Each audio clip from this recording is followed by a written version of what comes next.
Hey, welcome to the Lawson Brothers podcast. My name's James. This is my little brother. I'm Joaquin.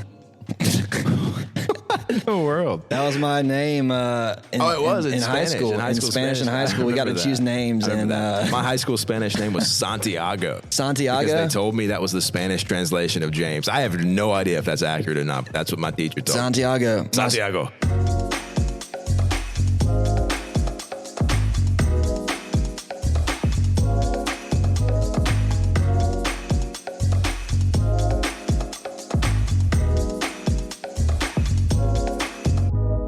James, what's your full name?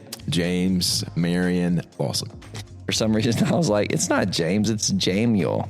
Jamesiel. Weird. But I'm Samuel. Samuel. Yeah, Samuel Donnan Lawson. So you got Dad's middle name. I got Dad's middle name. I got Dad's first name. And my Grandpa Lawson. Grandpa Lawson's. That's true. Is Kenneth Donnan Lawson, right? Kenneth Donnan Lawson. That's his name? Cool. Yep. Yeah. Because he went by Donnan. Grandpa Lawson went by Donnan growing up, and then switched around. Yeah, it was Ken for a little while, and that's depending on where you knew him from, determined what you called him. Yeah, that's pretty cool. Dad never went by Donnan. He's always been Marion, I think, right? Yeah.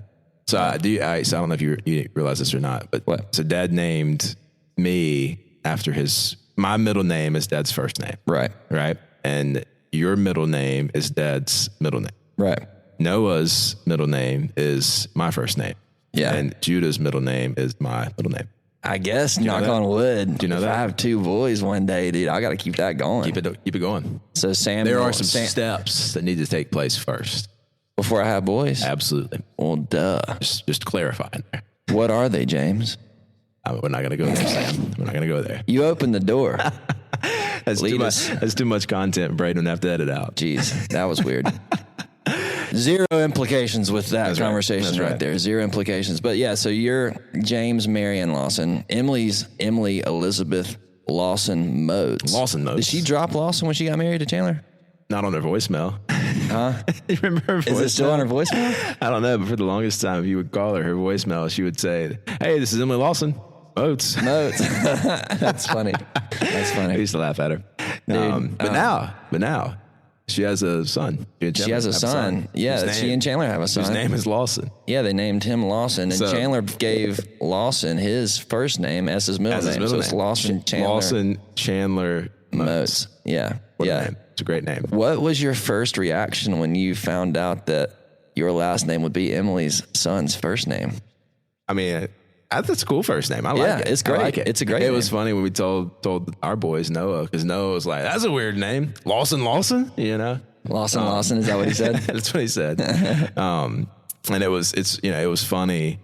So we'll talk about Grandpa Lawson in a minute. We can. In his obituary, it said that he was survived by 3 great grandsons, and it was like Noah Lawson, Judah Lawson, Lawson Motes. Just that progression of names. But yeah, dude, how cool is it though?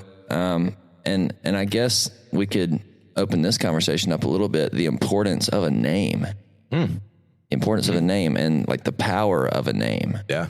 Isn't that kind of a neat thought? Like some names obviously don't resonate as well with others as some do. Some names have historical. Why are you named Samuel? Do you know? Why am I named Samuel? Why did mom and dad name you Samuel? I actually don't know. I mean, I know Samuel's a prophet. I don't think they named you that because they thought you were going to be a prophet. I know. I don't think they did either, but that is a biblical name. Gave birth to a prophet. It's a biblical name. Samuel. I do be prophesying though, bro. Hey, speaking truth over things. I'm kidding. Yeah. I'm done. No, I don't have to stop. I don't have to stop at all. All right, but was it? Hannah in the Bible was Samuel's mom, right? Somebody fact check me. I think Dennis Fuller. But wasn't Dennis Fuller? All right, if I'm not mistaken, Hannah's prayer. When Samuel was born, she was like, "That's for this right." child, Hannah's Samuel's mom. Correct. Yeah, correct. And then she gave him back to God. Yes, and Hannah's birth story is actually pretty cool herself as well. What? I think, right? I don't know about that. Hannah. I don't know. All right. Well, Bible theology with Sam. Tell me the story. What do you? You tell the story, preacher. I can't remember. Come on, Pastor. Pastor James. I think didn't Hannah come from a long period of prayer? Yeah. I thought you meant yes. Yeah. You mean Samuel's story? I thought you meant like No, Hannah's too. when Samuel was born. Is that correct? I just know there was a long period of waiting. That's correct. Yeah. Correct. That's what I thought. Would that be 1 Samuel maybe? Try it. I think. Yeah. Right? Yeah, because Eli was the priest. He had 2 sons, Hophni and Phinehas. They were useless. And Hannah's husband's name was Elkanah.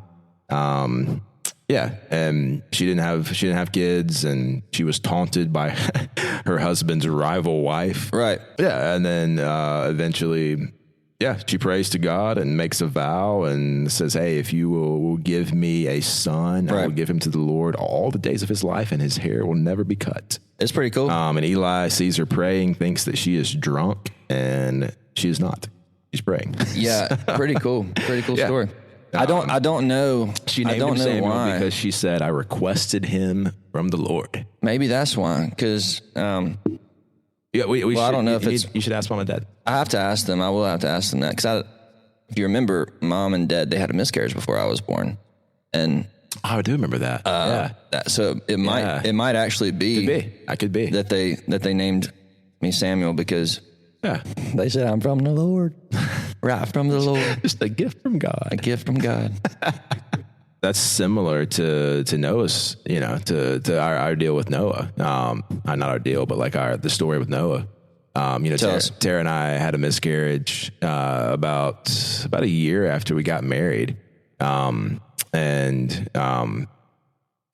were not necessarily like trying to have a child at that point in time, and then you get excited about having a child. And so anyway, when we found out we were pregnant again, before we even knew from the doctor that Noah was a boy, Tara felt like God was kind of speaking to her through the scriptures, saying this is a boy, and she was reading in the story of Noah, the promise of God, and she said, this is a boy. I literally remember her telling me, "We're gonna have a boy, and his name's gonna be Noah." That's awesome. And I was like, "How do you know?" And she's like, "I feel like God's shown me that." I was like, "Hey, see, and then the doctor's like, "It's a boy," and Tara's like, "I told you," and then like his name's Noah, and I was like, "Yes, ma'am." And he's 6 years old. today, and thriving. He just today we went this morning. He was named the rock and roll star of the KA class, and so he got a certificate. He loved that. I know he loved that. He's always trying to rock out. He's trying to, basically that means he is following instruction these days. That's cool. That's good. Good. Way to go, Noah. Way to go, Noah. So yeah, that's Noah's stories. Then Kenneth, obviously James is my middle name, and that was pretty easy. And then we named him. Both of our boys have 4 names. Noah's other middle name is Kenneth because his due date was on Tara's grandpa's birthday, whose name was Kenneth, and our grandpa, his name was Kenneth. So we're like, hey, let's put Kenneth in there as well. So Noah, Kenneth, James, Lawson. That's cool. And then Judah's Mitchell Marion. Judah is Mitchell Marion. So it's, my middle name, Marion. My dad was obviously named after our dad. And then Mitchell is Tara's dad. So he's got... Your middle name. My middle name is Marion. Judah. Oh, never mind.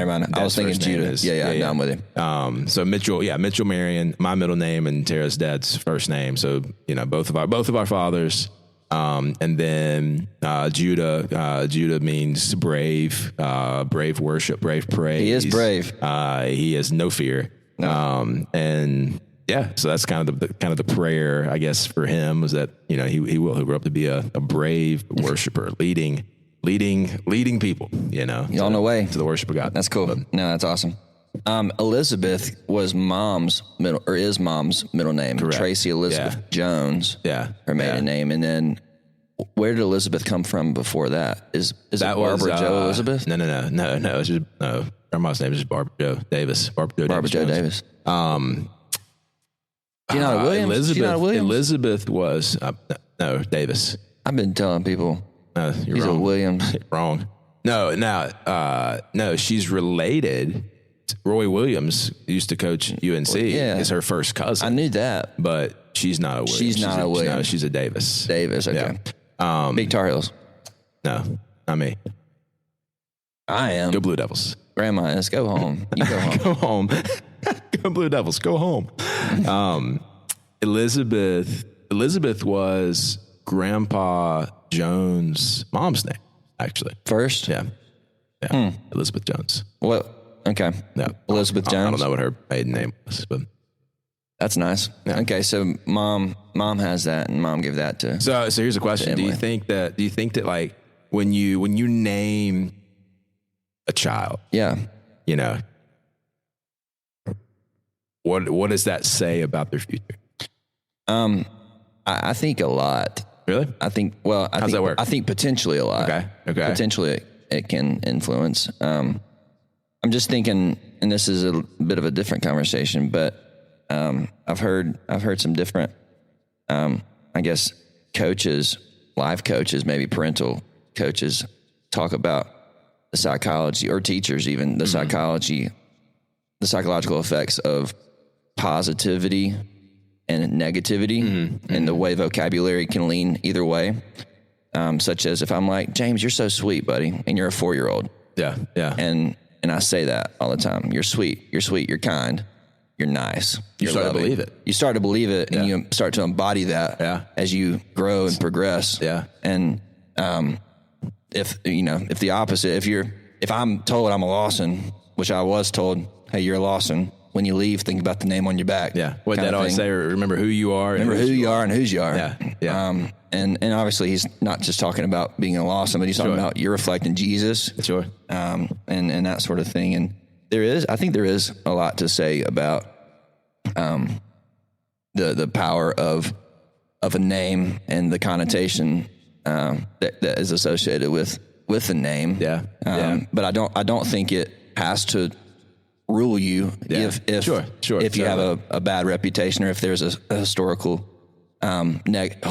negative connotation with certain names or words, or if like the lineage of your family hasn't been the kind of legacy you want to pass down. You always get a chance to rebuild your name and to start fresh. I think about like Grandpa and Grandma Jones. Both of their families in the past, there was some brokenness there.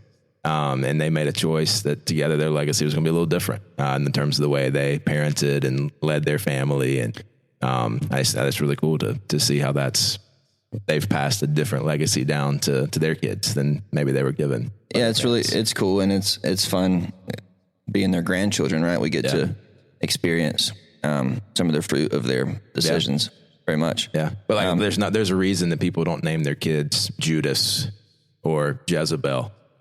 Yeah, That's interesting. Or Rahab, right? Have you ever met a Rahab? But her story was redeemed. It was redeemed. It was redeemed, and she actually ends up in the lineage of Jesus, which is fascinating. She is in the lineage. Yeah.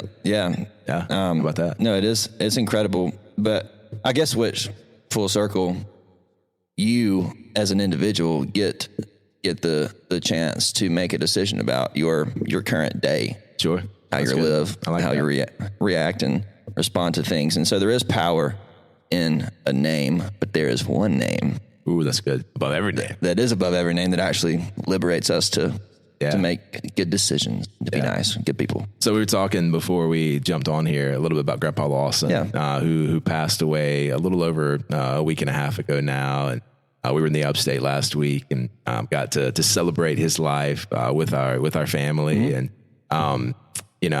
we're coming up on Mother's Day, and there's a lot of emphasis this time of year on family and legacy, and the name that you've been given, Mother's Day, Father's Day, just a lot.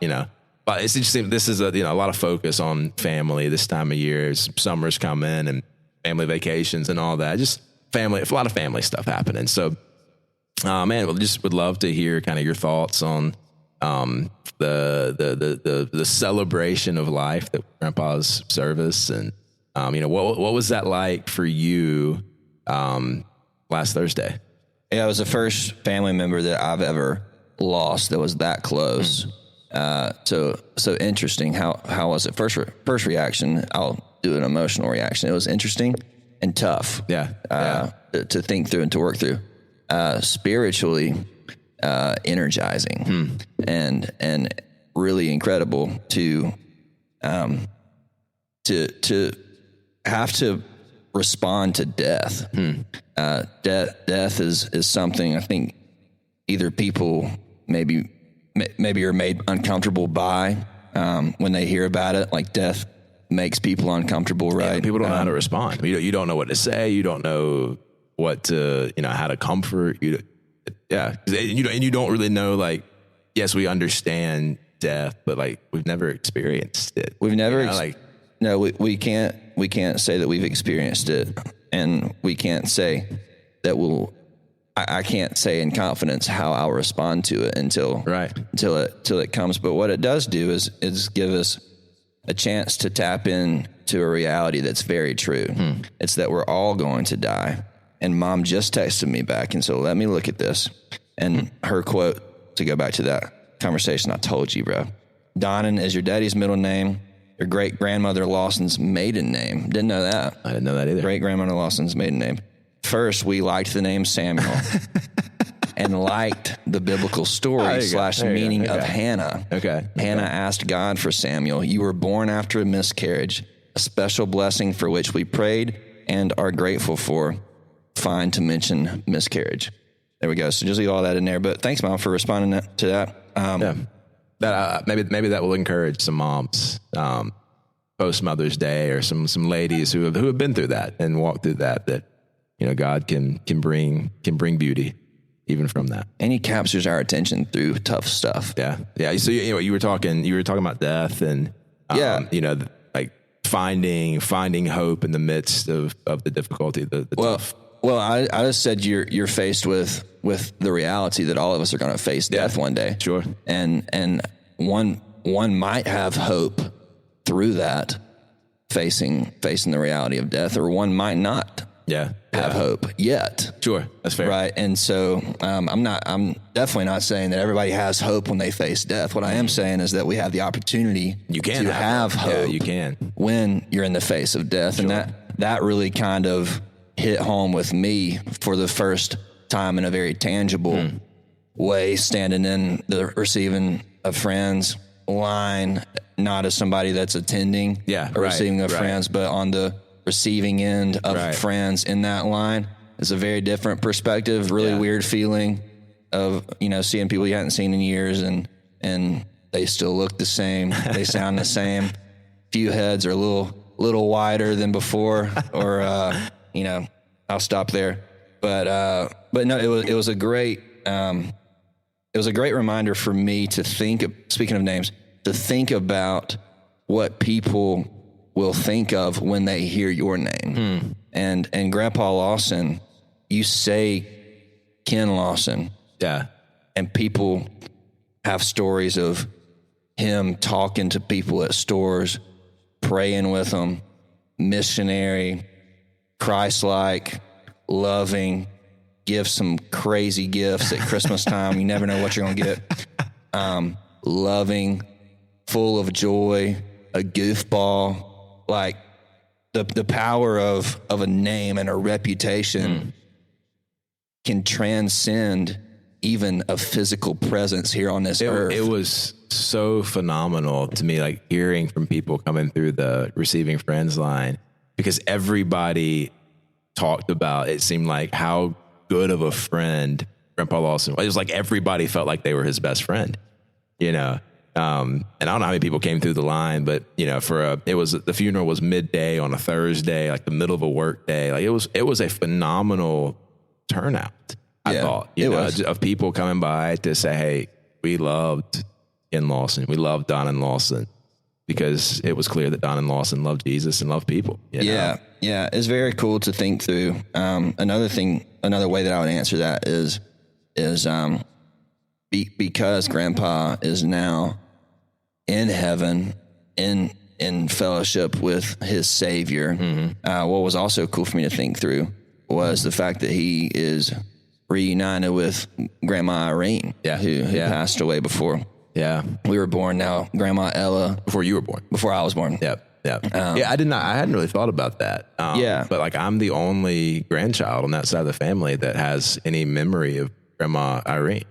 Okay. She passed when I was 4, which means that Emily was the only other grandchild alive. She was 1. How old is Brandon? Brandon's just a year. Yeah, he's a year older than you. Right. So yeah. I had never really considered that, but yeah. That's a cool thought. But their story together is phenomenal too. Like, you know, they were missionaries in Rome. They left to go pastor Rome Baptist Church in the heart of downtown Rome. They'd have 35 to 40 different countries represented in that congregation every single Sunday. And there's Grandpa from, you know, the upstate of Easley, South Carolina, preaching in Rome, Italy. To literally to the nations, you know, and Grandma Irene from the same area, Powdersville area, you know, there with him. But, you know, they were home on like a furlough, just come back to spend some time in the States to thank those that supported them, et cetera. They were kind of doing, you know, speaking at churches, and, it was October of 1996. Grandma Irene and Grandpa, they were speaking at Rock Springs. Where do you remember that? I do. Really? I remember. Wow. Yeah, I remember being in the room. They were speaking at Rock Springs. Grandpa spoke, and then Grandma Irene got up and kind of shared her testimony about giving your life away for the glory of God. And she sat down in the front row and laid her head on Grandpa's shoulder and had an aneurysm. And she passed away right there. And I told Dad, I remember being there, and Dad was like, "No, you weren't there. But I was talking to Grandma Jones about it later, and I was sitting with Grandpa and Grandma Jones that night in the auditorium, because she said she kept asking me, what's wrong with Grandma Irene? Where's Grandma Irene? And so anyway, she and Grandpa took me and went and picked up Emily from the nursery, and we went home. Yeah. So I didn't realize until we got into the service that sanctuary that we held Grandpa's memorial service in was the exact place that Grandma Irene passed away. I didn't realize that until I think Dad said that in his his talk for a few minutes, and that really was kind of a surreal moment for me. I could almost feel her there with us in that moment whenever he said that. Interesting. That's where I was baptized too. Really? I didn't know that either. Yep. That's cool. When did that's cool. Wow. A lot happened in that room then, I guess. Happened in that room. Yeah. And that's the first time I've been in there, since we were probably, since we moved to Pickens. I was 8 last time I was in that room. Was that weird walking in there? It was interesting. It was it was smaller than I remember. Oh, true. You know, I guess I remember being a kid, and going to church there, and it just feeling like this massive auditorium. It's beautiful. And that compared to Sakona's, it's significantly bigger than Sakona's sanctuary. Yeah, that's true. Yeah. Seats probably, I don't know, 500-600. But it's beautiful auditorium. Looks just like it did, at least in my memory. Looks just like it did. Blue views, is beautiful. Beautiful. Yeah. That's pretty wild. I was very encouraged by the funeral, and I feel empowered now and a deeper sense of responsibility to carry on the mission that not only Grandpa gave his life and dedicated his life to, but just as I think just from experiencing that as a 23-year-old, where I can really think and, you know, take it in, if that makes sense. Yeah. In some ways that kind of thing matures you a little bit. Yeah, and I think so. You know, and I've been part of funerals and done funerals, and it's different. Like you're saying, it's just different when it's for someone that's part of your family, you know, that it's just for a little bit, even it's a little bit closer to home. And at the same time, I described it to Terry. It's like, it was sad, but not sad at the same time. Like both of those things were true. And the only thing that I can think of is like, that's what Paul meant when he said we grieve, but we grieve with hope. You know, it's a different grief. It's a see you later, not a goodbye. You know, it's a confidence that resurrection's coming and better days are ahead, and there's more time ahead with the person that you love than there was in the past. And I don't know, like all of that was just kind of flooding through my mind. And had a conversation on the phone with my guitar professor the other day, actually, from North Greenville, Jacob Johnson. I called him. I hadn't talked to him in a little while. He can play a guitar. He can play a guitar. He sure can. But love him, miss him. Ton of fun to hang out with him. Yeah. And just talk. And anyway, on the phone, he was kind of just giving me some perspective a little bit. And he said the older he's gotten, he said, I wish that I could have realized it when I was young to take advantage of the people in your life who have been there and done that before. Yeah, that's good. And some people, for us, we did have and do have the privilege of having both sets of grandparents to love and to enjoy. But maybe for you, if you're listening to this and you don't have the greatest grandparents, but you're at a church that have people who might be the similar, from the same generation as your grandparents would have been from there are plenty of people that we can love on and call and have conversations with. And what Jacob was saying was,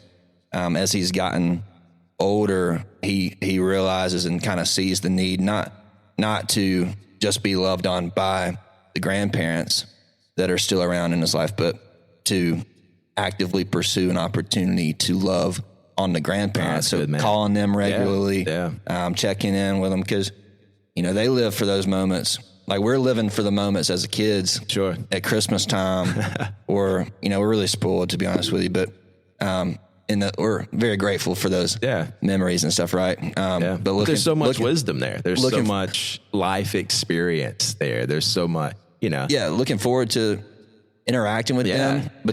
But what I was going to say was that our grandparents and stuff, they're waiting eagerly for those moments too, just like we are, so they can interact with us. It's a both and kind of spot on. That's kind of thing. But he was just encouraging me to like, the ones you got. Yeah.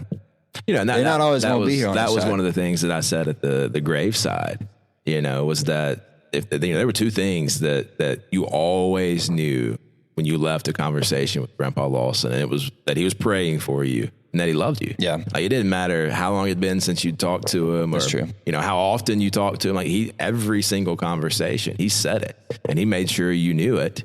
Then when he was done talking, he hung up the phone, whether you were done talking or not. But he didn't leave it unsaid. Right. And I love that reminder that, life is a mist, life is short. And so if there are people in your life that you love and that you care about and have invested in you, like tell them thank you, send them a text, make the call, write the note, don't just assume that, tomorrow's promised, because it's not. So, how do you make the most of today and honor the people that are worthy of honor, and tell people thank you, because none of us got to where we are just simply on our own merit. We all stand on the shoulders of someone who came before us. And, I think we've got a responsibility to honor those people and to thank them for what they've built so that we could be where we are today. And if you really do feel like you don't have people in your life that did pave the way for you,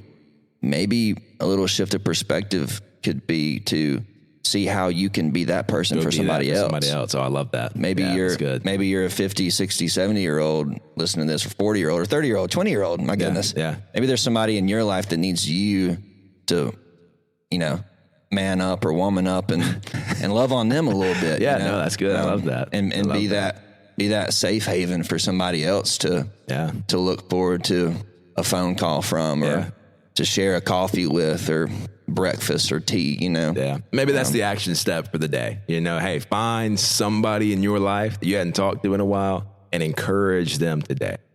Just send them a text, make a phone call, do something to build them up and encourage. Don't leave it unsaid.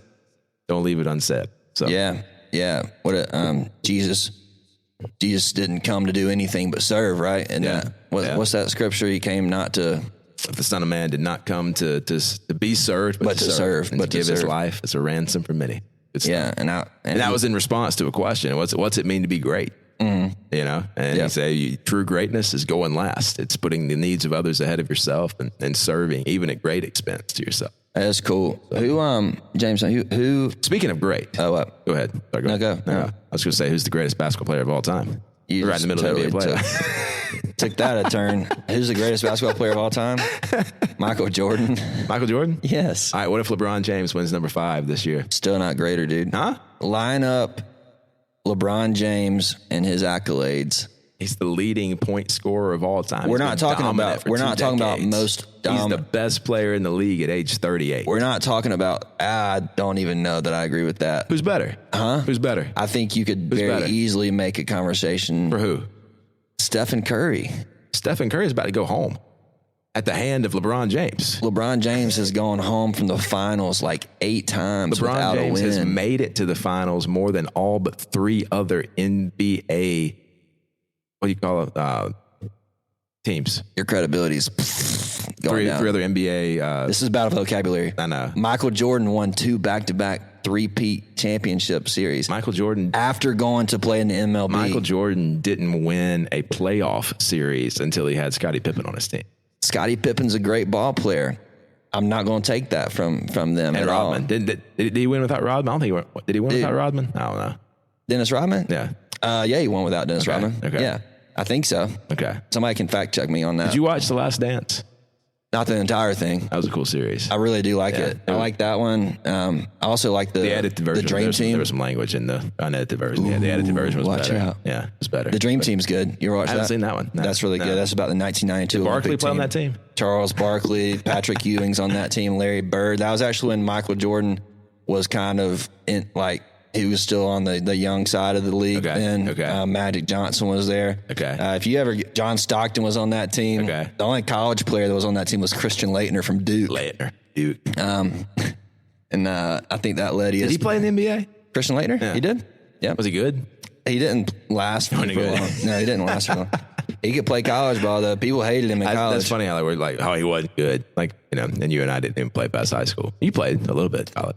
Well, yeah, I can't really claim it. Wait, I did. You were like, what did you do? I did. You did some of your freshman year, right? I walked on in North Greenville. Okay. And there were plans, et cetera. But I ended up not playing. Going the music route instead.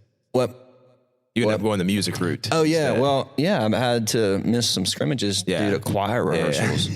And I'm not taking away the masculinity from a choir rehearsal, but telling your basketball coach that I can't be at a scrimmage because I have to go sing. So when I was at Wofford, I had a class called Music Appreciation. Yeah. And my professor in that class was like a world-class level violinist, okay? Yep. And she would do a couple of concerts throughout the year, and in order to pass the music appreciation class, we had to go to one of her concerts, and I procrastinated on it and didn't go until the last concert that I could possibly go to was the last scrimmage of spring ball.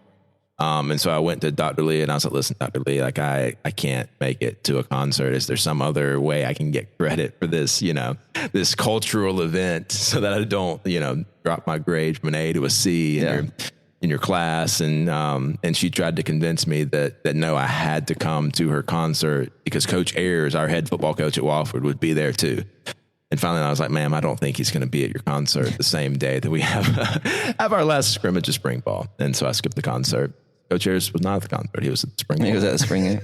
He was at the spring game. That's funny. Believe it or not. So yeah, no, I did not like hanging up my jersey, if I could say it like that. Yeah. I didn't like that process. It was tough to say bye to playing basketball and that kind of fellowship with a team.